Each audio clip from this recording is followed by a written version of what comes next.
For the SEC loyalists out there, it was a bad week of college football. You had Alabama getting embarrassed by Michigan, a 7-5 Michigan game in which they looked just absolutely dreadful. I'm sure we'll talk about Kalen DeBoer throughout this entire offseason. It's not a topic I want to get into today. You had Ole Miss was the only team that did it. South Carolina loses to Illinois. Well, LSU, I'm not really counting their win over Baylor, but yeah, congratulations to the Tigers and their triumph over the Baylor Bears. It's a really good win. In a battle of 8-4s out there in Dallas, Texas, or Houston, Texas, wherever that game was played. And then obviously you have the playoff results in which Texas didn't look great against Arizona State. Notre Dame beats Georgia, and Tennessee absolutely gets routed by Ohio State.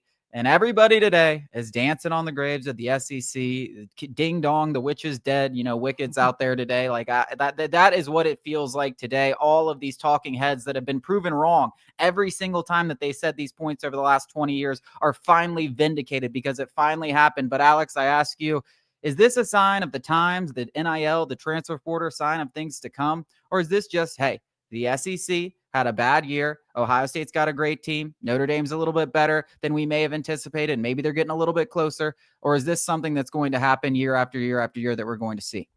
Well, I don't think there will ever be another run like Saban had at Bama.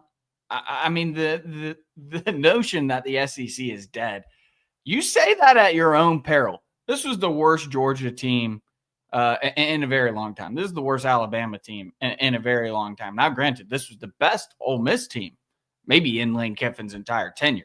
LSU, I don't even know what to talk about them. Texas, another good team. I think that it's just a combination of both. That it was a down year for the SEC that was completely overestimated. I think that's the biggest takeaway. Everybody overestimated the SEC this year, no matter which team you're talking about. But I think there will never be another dynasty because of the NIL and transfer portal, and it doesn't have anything to do with the top end talent. Like it has everything to do with the depth, where those Bama teams, and even dating back to the LSU teams, and most recently the Georgia teams, they had third stringers that were going to be first round picks.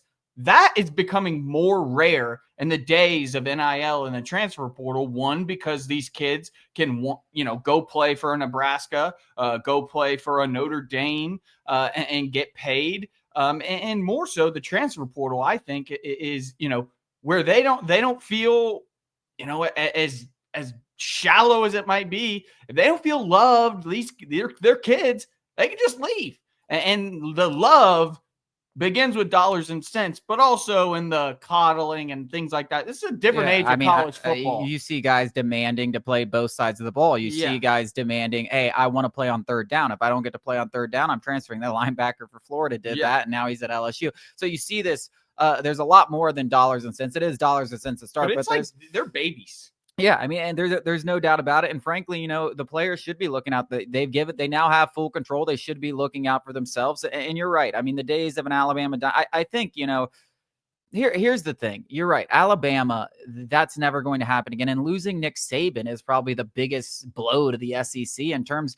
My biggest thing with the SEC right now, and it could go for several years because right now you really only have one guy that you really trust, is there's a lack. A lot of these big programs, there's so many historic programs. There's the Florida, the Texas, the Oklahomas, the Georgias, the Alabamas. A lot of these big programs don't know if they have the right head coach right now. I think that's the biggest difference in the SEC than we've seen in a lot of years. You have Texas and you have Steve Sarkisian. You have Georgia and Kirby Smart. Everybody else, like LSU's not sold on Brian Kelly. Florida's not sold on Billy Napier. Hugh Freeze, we all think could be good, but no. I mean, Lane Kiffin, you can throw him in that mark. But the coaching across the board at a lot of these big programs is not at the level that it needs to be to establish some of that consistent dominance, because it can't just be Georgia going out there winning a national championship. And trust me, no SEC teams outside of Georgia want that to happen.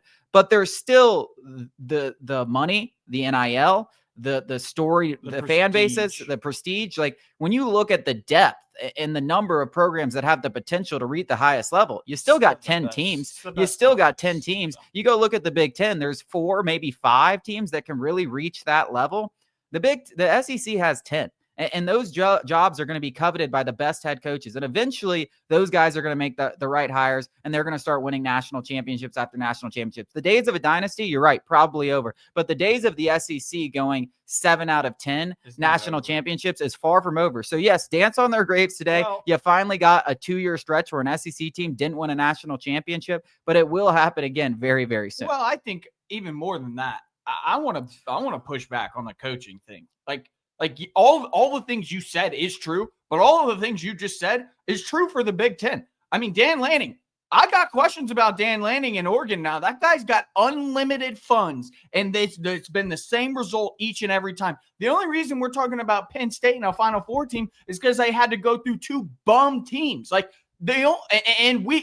let's not forget, 2 weeks ago, we were ready to have Ryan Day's head on a stake.